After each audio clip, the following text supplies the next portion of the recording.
Hello guys, welcome back to my channel Arushi Shah লাইফস্টাইলে। আশা করছি তোমরা সকলেই খুব ভালো আছো, আমিও খুব ভালো আছি। তো আজকে আমাদের বাড়িতে দুপুরবেলা অনেক স্পেশাল আইটেম করা হয়েছে। তো সে ফার্স্টেই রয়েছে, দেখো এখানে রয়েছে ফ্রাইড রাইস। তো মার ফ্রাইড রাইস বানানো কমপ্লিট হয়ে গেছে। তার সাথে এখানে বানানো হচ্ছে সোয়াবিনের কোপ্তা কারি, আর ওখানে বানানো হচ্ছে আলুর পকোড়া। তো সমস্ত কিছু স্পেশাল আজকে। আর বাইরে দেখো কী পরিমাণে রৌদ্র উঠেছে, আর সেই পরিমাণে আজকে গরম, কারণ ফাটিয়ে রৌদ্র উঠেছে, আর রৌদ্র উঠলে তো গরম হবেই। আর আমাদের বাড়িতে যেহেতু স্পেশাল আইটেম হচ্ছে, তো এত খাবার দেখে আমার নিজেরই গরম লেগে যাচ্ছে। তো এখানে দেখো কোপ্তা কারি পুরো অল রেডি হয়ে গেছে। তার সাথে দেখো চাটনিটা, এটা আমরা চাটনি জেলি টাইপের করেছে, তো ওয়াও ফাটাফাটি। এখানে আমি দুপুরে খাবার নিয়ে বসে পড়েছি, ফ্রাইড রাইস, বেগুনি, এখানে আলুর পকোড়া। ও আরেকটা জিনিস তো নিতে ভুলেই গেছি, এই যে চলে এসছে পাতে সোয়াবিনের কোপ্তা কারি, এটা নিতে ভুলে গেছিলাম। তো এটাও নিয়ে বসে পড়েছি, এখন ঝটাপট করে খেয়ে নেব, কারণ এত ভালো ভালো খাবার দেখে লোভ তো সামলানোই যায় না। তো এখন তাড়াতাড়ি করে খেয়ে নিতে হবে, আর খিদাও প্রচণ্ড পরিমাণে পেয়ে গেছে। তো তাড়াতাড়ি করে খেয়ে নিয়ে এখন পাঁপড় দিয়ে চাটনি নিয়েও বসে পড়েছি। তো চাটনিটাও জাস্ট ফাটাফাটি হয়েছে, আর তার সাথে রয়েছে দই, আর তার সাথে রয়েছে মিষ্টি। ও আজকে দুপুরের লাঞ্চটা জাস্ট জমে গেছে, আর কোনো বলার ভাষাই নেই যে আমি কি খেয়েছি। তোমরা সমস্ত কিছু দেখতেই পাচ্ছ। আর এরকম যদি আইটেম প্রতিদিন খাওয়া যায় তাহলে তার বলাই লাগে না যে কি ভালো খাবার আমরা খেয়েছি।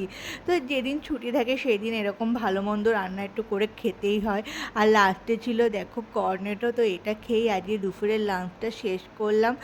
অনেক বড় সাইজের একটা আনারস নিয়ে এসছে বাবা বাজার থেকে, তো সেটাকে মাকে বললাম কেটে ঠাকুরকে আগে দাও। তো মা এখানে ঠাকুরকে আগে দিচ্ছে, তারপর যেহেতু ঠাকুরের খাওয়া হয়ে গেছে এবার আমাকে খেতে হবে, কারণ আমার আনারস খেতে দারুণ লাগে, আর আনারসটা প্রচণ্ড পরিমাণে মিষ্টিও ছিল। তো খেয়ে দিয়ে আমরা এখন তিনজনে মিলে বেরিয়ে পড়েছি শপিং করার জন্য, কারণ সামনে যেহেতু পুজো, আর পুজোতে শপিং করব না সেটা কখনো হয়। তো তাই জন্য আমরা সবাই মিলে বেরিয়ে পড়েছি শপিং করতে যাওয়ার জন্য। তো এখানে আমরা অটোর মধ্যে উঠেও পড়েছি, আর যে পরিমাণে ভিড় আর যে পরিমাণে জ্যামে আমরা ফেসেছি সেই দিন কি আর বলবো। একটুখানি যাচ্ছি আবার জ্যামে আটকে যাচ্ছি, আবার একটুখানি যাচ্ছি আবার জ্যামে আটকে যাচ্ছি। এই করতে করতে আমাদের আধা ঘন্টার ওপরে চলে গেছে, আমরা জ্যামে আটকে আটকে থেকে আমরা গন্তব্যস্থলে পৌঁছেছি। তারপর সেখানে গিয়ে আবার ভিড়, সবাই পুজোর শপিং করতে এসছে।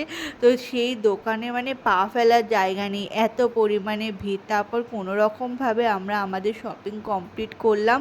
তো করে নিয়ে এখন বাড়ির দিকে যাচ্ছি। সেখান থেকে কোনো ভিডিও ক্লিপস আমি নিতে পারিনি, কারণ এত পরিমাণে ভিড়, তাই জন্য। তারপর আমরা এখানে দেখো অটো ফটো কিছুই পাচ্ছিলাম না, তারপরে একটা মোটরওয়ালা ভ্যান পেয়েছি, তো সেটার মধ্যে উঠে এখন আমরা বাড়ির দিকে যাচ্ছি। আর যেতে যেতে আমার আবার একটু খিদাও পেয়ে গেছিলো, তো বাবাকে বললাম আমি একটু আইসক্রিম খাবো। তো বাবা তারপর আইসক্রিম দোকানে নিয়ে গিয়ে দাঁড় করালো, তো এখান থেকে আমরা আইসক্রিম কিনে নিলাম। তো চলো ভিডিওটা এখানেই শেষ করে দিচ্ছি। ভিডিও ভালো লাগলে লাইক, কমেন্ট, শেয়ার অ্যান্ড চ্যানেলটিকে সাবস্ক্রাইব করে দিতে ভুলো না।